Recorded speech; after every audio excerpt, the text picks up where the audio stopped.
senhoras e senhores chefes de delegação estrangeira, meus amigos e minhas amigas.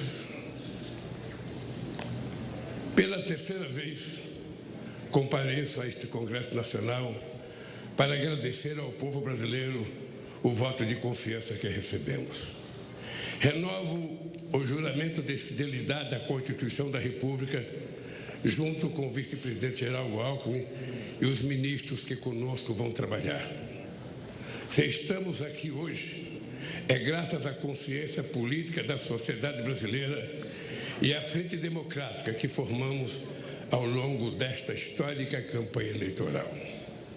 Foi a democracia a grande vitoriosa nesta eleição, superando a maior mobilização de recursos públicos e privados que já se viu, as mais violentas ameaças à liberdade do povo, a mais abjeta campanha de mentiras e de ódio tramada para manipular e constranger o eleitorado brasileiro. Nunca os recursos do Estado foram tão desvirtuados em proveito de um projeto autoritário de poder. Nunca a máquina pública foi tão desencaminhada dos controles republicanos. Nunca os eleitores foram tão constrangidos pelo poder econômico e por mentiras disseminadas em escala industrial. Apesar de tudo, a decisão das urnas prevaleceu, graças a um sistema eleitoral internacionalmente reconhecido por sua eficácia na captação e apuração dos votos. Foi fundamental a atitude corajosa do Poder Judiciário, especialmente do Tribunal Superior Eleitoral,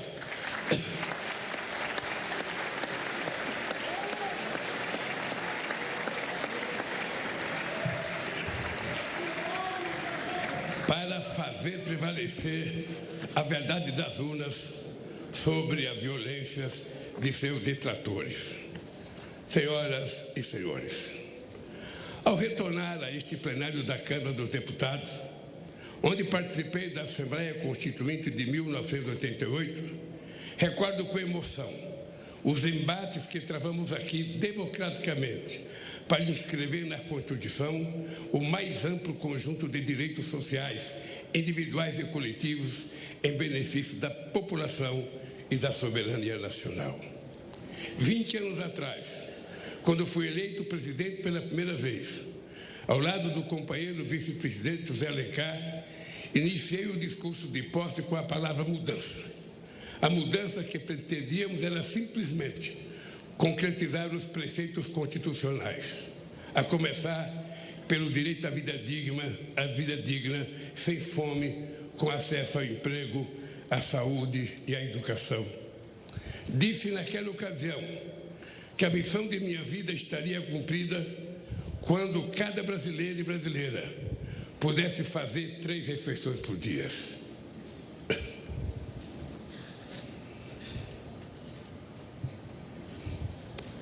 Ter de repetir este compromisso no dia de hoje, diante do avanço da miséria e do regresso da fome que havíamos superado, é o mais grave sintoma da devastação que se impôs ao país nos anos recentes.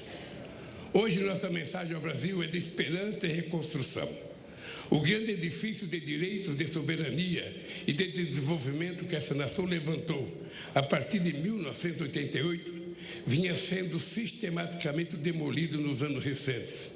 É para reerguer este edifício de direitos e valores nacionais que vamos dirigir todos os nossos esforços. Queridos amigos e amigas, em 2002, dizíamos que a esperança tinha vencido o medo, no sentido de superar os temores diante da inédita eleição de um representante da classe trabalhadora para presidir os destinos do país. Em 8 anos de governo, deixamos claro que os temores eram infundados. Do contrário, não estaríamos aqui novamente. Ficou demonstrado que um representante da classe trabalhadora podia, sim, dialogar com a sociedade para promover o crescimento econômico de forma sustentável em benefício de todos, especialmente dos mais necessitados. Ficou demonstrado que era possível, sim, governar este país com a mais ampla participação social, incluindo os trabalhadores e os mais pobres no orçamento e nas decisões do governo.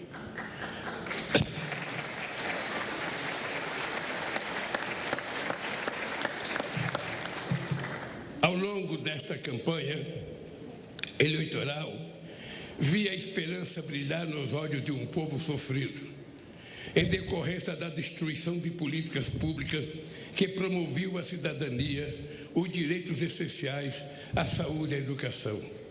Vi o sonho de uma pátria generosa, que ofereça oportunidade a seus filhos e filhas, em que a solidariedade ativa seja mais forte que o individualismo cego. O diagnóstico que recebemos do governo de transição de governo é estarrecedor. Esvaziar os recursos da saúde, desmontar a educação, a cultura, a ciência e tecnologia, destruir a proteção do meio ambiente, não deixar os recursos para a merenda escolar, a vacinação, a segurança pública, a proteção às florestas e a assistência social. Desorganizar a governança da economia, dos financiamentos públicos, do apoio às empresas, aos empreendedores e ao comércio externo. Dilapidar as estatais e os bancos públicos, entregar o patrimônio nacional. Os recursos do país foram rapinados para saciar a estupidez dos rentistas de acionistas privados nas empresas públicas. É sobre estas terríveis ruínas que assumo o compromisso de, junto com o povo brasileiro, reconstruir o país e fazer novamente um Brasil de todos e para todos. Eu queria dizer aos deputados e senadores que o resultado da nossa transição, que foi coordenada pelo companheiro Alckmin, será enviada a cada deputado, a cada senador, a cada ministro da Suprema Corte, a cada ministro do Tribunal Superior Eleitoral, a cada ministro do Poder Judiciário, a cada universidade, a cada central sindical, para que as pessoas saibam como é que nós encontramos esse país e cada um faça a sua avaliação. Senhoras e senhores,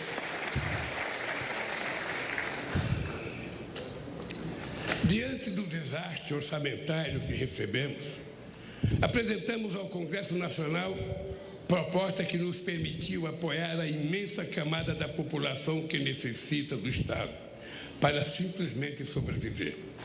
Quero agradecer à Câmara e ao Senado pela sensibilidade frente às urgências do povo brasileiro. Registro a atitude extremamente responsável do Supremo Tribunal Federal e do Tribunal de Contas da União frente às situações que distorciam a harmonia dos poderes. Fiz assim fiz, porque não seria justo nem correto pedir paciência para quem tem fome. Nenhuma nação se ergueu nem poderá se erguer sobre a miséria do seu povo. Os direitos e interesses da população, o fortalecimento da democracia e a retomada da soberania nacional serão os pilares de nosso governo. Esse compromisso começa pela garantia de do programa Bolsa Família renovado, mais forte e mais justo, para atender a quem mais necessita. Nossas primeiras ações visam resgatar da fome 33 milhões de pessoas e resgatar da pobreza mais de 100 milhões de brasileiros e brasileiras que suportaram a mais dura carga do projeto de destruição nacional que hoje se encerra. Senhoras e senhores, esse processo eleitoral também foi caracterizado pelo contraste entre distintas visões de mundo. A nossa, centrada na solidariedade e na participação política e social para a definição democrática dos destinos do país. A outra, no individualismo, na negação da política, na destruição do Estado em nome de supostas liberdades individuais. A liberdade que sempre defendemos é a de viver com dignidade, com pleno direito de expressão e manifestação e, sobretudo, de organização. A liberdade que eles pregam é a de oprimir o vulnerável, massacrar o oponente e impor a lei do mais forte acima das leis da civilização. O nome disso é barbárie.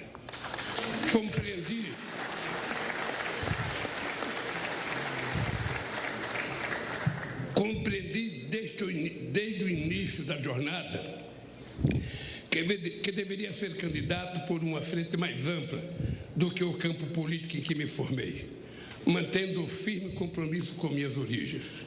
Esta frente se consolidou para impedir o retorno do autoritarismo no país. A partir de hoje, a lei de acesso à informação voltará a ser cumprida. O portal da transparência voltará a cumprir seu papel. Os controles republicanos voltarão a ser exercidos para defender o interesse público. Não carregamos nenhum ânimo de revanche contra os que tentaram subjugar a nação a seus desígnios pessoais e ideológicos, mas vamos garantir o primado da lei. Quem errou responderá por seus erros, com direito à ampla defesa dentro do devido processo legal. O mandato que recebemos à frente a adversários inspirados no fascismo será defendido com os poderes que a Constituição confere à democracia. Ao ódio responderemos com amor, à mentira com a verdade, ao terror e à violência responderemos com as leis e suas mais duras consequências. Sob os ventos da redemocratização dizíamos: ditadura nunca mais.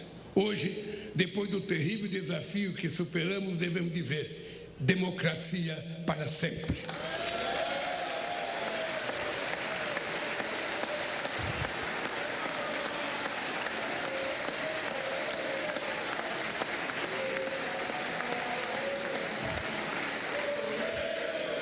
Você acompanha o primeiro pronunciamento do presidente empossado Luiz Inácio Lula da Silva dentro do Congresso Nacional. Ele é interrompido pelas falas de apoiadores, se levanta para continuar o discurso. Para confirmar estas palavras, teremos de reconstruir em bases sólidas a democracia em nosso país. A democracia será defendida pelo povo na medida em que garantir a todos e a todas os direitos inscritos na Constituição. Senhoras e senhores, hoje mesmo estou assinando medidas para reorganizar as estruturas do Poder Executivo, de modo que volte a permitir o funcionamento do governo de maneira racional, republicana e democrática, para resgatar o papel das instituições do Estado, bancos públicos e empresas estatais no desenvolvimento do país, para planejar os investimentos públicos e privados na direção de um crescimento econômico sustentável ambientalmente e socialmente. Em diálogo com os 27 governadores, vamos definir prioridades para retomar obras irresponsavelmente paralisadas, que são mais de 14 mil no país. Vamos retomar o Minha Casa Minha Vida e estruturar um novo PAC, para gerar empregos na velocidade que o Brasil quer e necessita. Buscaremos financiamento e cooperação nacional e internacional para o investimento, para dinamizar e expandir o mercado interno de consumo, desenvolver o comércio, exportações, serviços, agricultura e indústria. Os bancos públicos, especialmente o BNDES, e as empresas indutoras do crescimento e inovação, como a Petrobras, terão um papel fundamental nesse novo ciclo. Ao mesmo tempo, vamos impulsionar as pequenas e médias empresas, potencialmente as maiores geradoras de emprego e renda, o empreendedorismo, o cooperativismo e a economia criativa.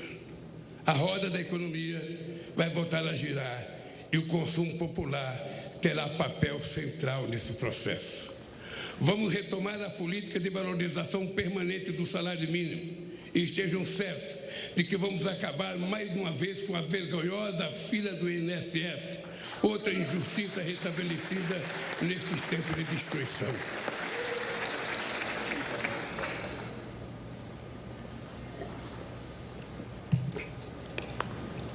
Vamos dialogar de forma tripartite, governo, centrais sindicais e empresariais, sob uma nova legislação trabalhista, garantir a liberdade de empreender ao lado da proteção social é um grande desafio nos tempos de hoje. Senhoras e senhores, o Brasil é grande demais para renunciar ao seu potencial produtivo. Não faz sentido importar combustíveis, fertilizantes, plataforma de petróleo, microprocessadores, aeronaves e satélites. Temos capacidade técnica, capitais e mercado em grau suficiente para retomar a industrialização e a oferta de serviços em nível competitivo. O Brasil pode e deve figurar na primeira linha da economia global. Caberá ao Estado articular a transição digital e trazer a indústria brasileira para o século XXI, com uma política industrial que apoia a inovação, estimula a cooperação público-privada, fortaleça a ciência e tecnologia e garanta acesso a financiamentos com custos adequados. O futuro pertencerá a quem investir na indústria do conhecimento, que será objeto de uma estratégia nacional planejada em diálogo com o setor produtivo, centro de pesquisa de universidades, junto com o Ministério da Ciência e Tecnologia e Inovação, os bancos públicos estatais, agências de fomento à pesquisa. Nenhum outro país tem as condições do Brasil para se tornar uma grande potência ambiental, a partir da criatividade da bioeconomia e dos empreendimentos da sociobiodiversidade. Vamos iniciar a transição energética e ecológica para uma agropecuária e uma mineração sustentável, uma agricultura familiar mais forte e uma indústria mais verde. Nossa meta é alcançar o desmatamento zero na Amazônia, a emissão zero de gás de efeito estufa na matriz energética.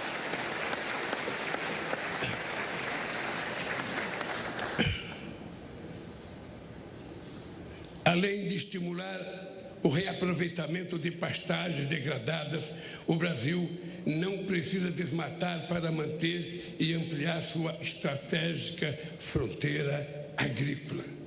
Não é preciso derrubar nenhuma árvore, é só replantar os 30 milhões de hectares de terra degradada que a gente vai poder viver sem derrubar madeira, sem fazer queimada e sem precisar invadir os nossos biomas.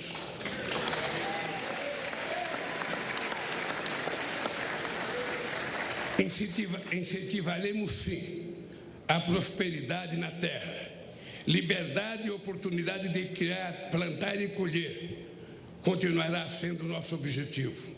O que não podemos admitir é que seja uma terra sem lei. Não vamos tolerar a violência contra os pequenos, o desmatamento e a degradação do ambiente que tanto mal já fizeram ao nosso país.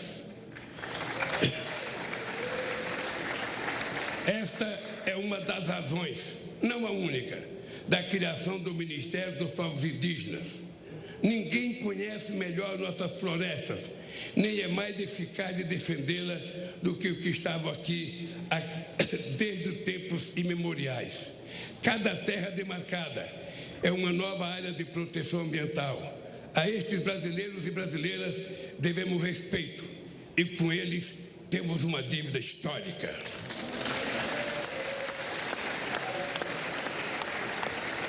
Vamos revogar todas as injustiças cometidas contra os povos indígenas. Queridos amigos e amigas, uma nação não se mede apenas pelas estatísticas, por mais impressionante que seja. Assim como o ser humano, uma nação se expressa verdadeiramente pela alma de seu povo. A alma do Brasil reside na diversidade inigualável da nossa gente e das nossas manifestações culturais. Estamos refundando o Ministério da Cultura, com a ambição de retornar mais intensamente às políticas de incentivo e de acesso aos bens culturais interrompida pelo obscurantismo nos últimos anos. Uma política cultural democrática não pode temer a crítica nem eleger favoritos. Que brotem todas as flores e sejam colhidas todos os frutos da nossa criatividade, que todos possam dela usufruir sem censura e sem discriminação.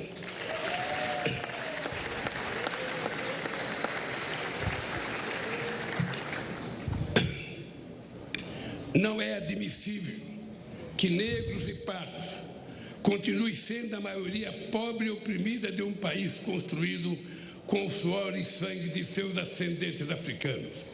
Criamos o Ministério da Promoção da Igualdade Racial para ampliar a política de cotas nas universidades e no serviço público, além de retomar as políticas voltadas para o povo negro e pardo na saúde, educação e cultura. É inadmissível que as mulheres recebam menos que os homens realizando a mesma função, que não sejam reconhecidas em um mundo político machista, que sejam assediadas impunemente nas ruas e no trabalho, que sejam vítimas de violência dentro e fora de casa. Estamos refundando também o Ministério das Mulheres para demolir esse castelo secular de desigualdade e preconceito.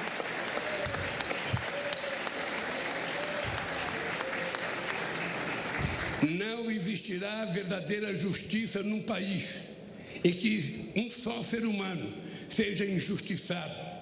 Caberá ao Ministério dos Direitos Humanos zelar e agir para que cada cidadão ou cidadã tenha seus direitos respeitados no acesso aos serviços públicos e particulares, na proteção frente ao preconceito ou diante da autoridade pública. Cidadania é outro nome da nossa querida democracia.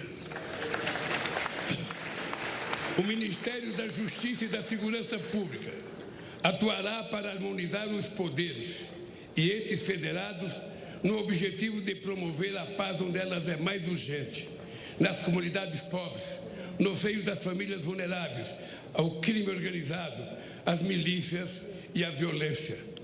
Venha ela de onde vier. Estamos revogando os criminosos decretos de ampliação de acesso a armas e munições que tanta insegurança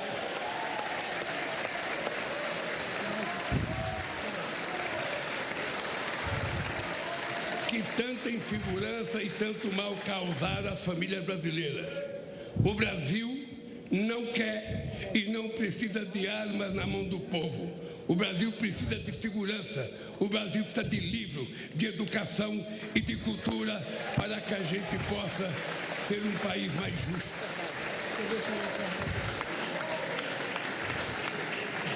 Sob a proteção de Deus, inauguro este mandato reafirmando que no Brasil a fé pode estar presente em todas as moradas, nos diversos templos, igrejas e cultos.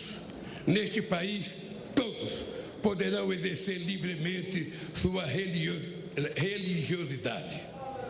Senhoras e senhores, o período que se encerra foi marcado por uma das maiores tragédias da história, a pandemia de Covid-19. Em nenhum outro país a quantidade de vítimas fatais foi tão alta proporcionalmente à população quanto no Brasil.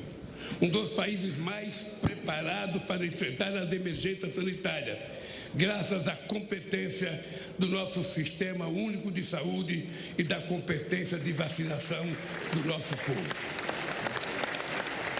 Este paradoxo só se explica pela atitude criminosa de um governo negacionista, obscurantista e insensível à vida. As responsabilidades por esse genocídio hão de ser apuradas e não devem ficar impunes.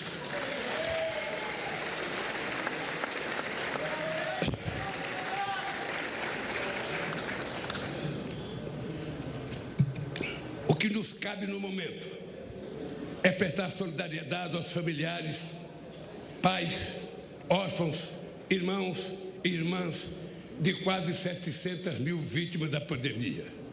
O SUS é provavelmente a mais democrática das instituições criada pela Constituição de 88. Certamente por isso foi a mais perseguida desde então e foi também a mais prejudicada por uma estupidez chamada teto de gastos, que haveremos de revogar.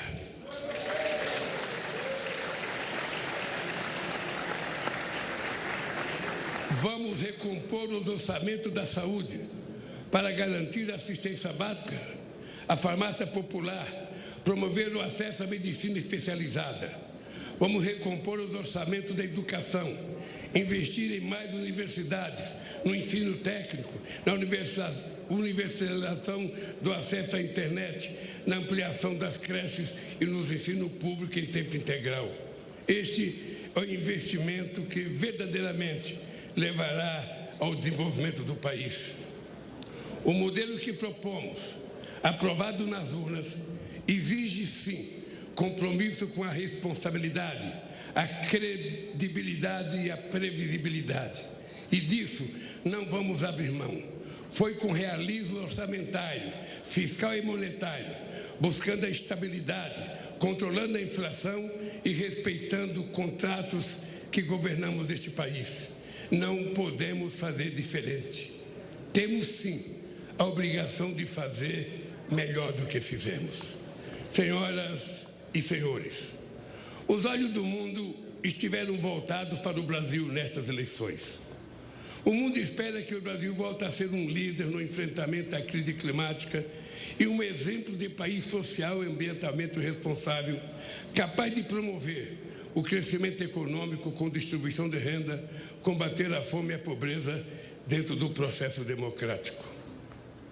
Nosso protagonismo se concretizará pela retomada da integração sul-americana a partir do Mercosul, a revitalização da Unasul e demais instâncias de articulação soberana da nossa região. Sobre esta base, poderemos reconstruir o diálogo ativo e altivo com os Estados Unidos, a comunidade europeia, a China, os países do Oriente e outros atores globais, fortalecendo os BRICS e a cooperação com os países da África e rompendo o isolamento a que o país foi submetido nesses últimos tempos. O Brasil tem de ser dono de si mesmo, dono do seu destino. Tem de voltar a ser um país soberano. Somos responsáveis pela maior parte da Amazônia e por vastos biomas, grandes aquíferos, jazidas de minérios, petróleo e fontes de energia limpa. Com soberania e responsabilidade, seremos respeitados para compartilhar essa grandeza com a humanidade, solidariamente, jamais com subordinação. A relevância da eleição no Brasil refere-se, por fim, às ameaças que o modelo democrático vem enfrentando ao redor do planeta. Articula-se uma onda de extremismo autoritário que dissemina o ódio e a mentira por meios tecnológicos que não se submete a controles transparentes. Defendemos a plena liberdade de expressão, cientes de que é urgente criarmos instâncias democráticas de acesso à informação confiável e de responsabilização dos meios pelos quais o veneno do ódio e da mentira são inoculados. Este é um desafio civilizatório, da mesma forma que a superação das guerras, da crise climática e da fome e da desigualdade no planeta. Reafirmo para o Brasil e para o mundo a convicção de que a política, em seus mais elevados sentidos, e apesar de todas as suas limitações, é o melhor caminho para o diálogo entre os interesses divergentes para a construção pacífica de consenso. Negar a política e desvalorizá-la e criminalizá-la é o caminho da barbárie e das tiranias.